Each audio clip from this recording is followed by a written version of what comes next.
Welcome back to the Halftime Report. I'm Seema Modi, and this is Futures Now. Copper rallying after stronger than expected growth data out of China. Let's bring in our traders. Bob, starting with you, copper now at its highest level since July. Is this all about China or something else?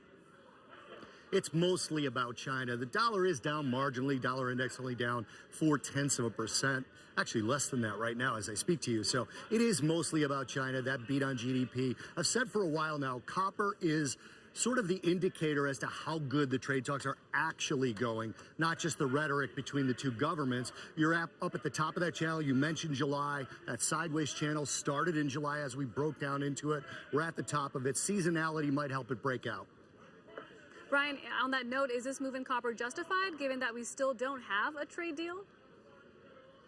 Well, I think what copper is doing, when you take a look at the correlation between the S&P 500 and call it FXI, an ETF tracking Chinese stocks, since the start of the year, those have all correlated to the upside together. Stocks are slightly outpacing some of the copper move here, so it would be interesting if the S&P can trade 29.50 or so, if copper starts to play catch-up, break out of that channel that Bob talked about and test 330 to the upside. I think that's a real possibility, so look for that to happen if stocks continue to move higher. Got it. Thanks, Bob and Brian. That does it for us. For more Futures Now, be sure to check out our website, futuresnow.cnbc.com, for all the latest trades.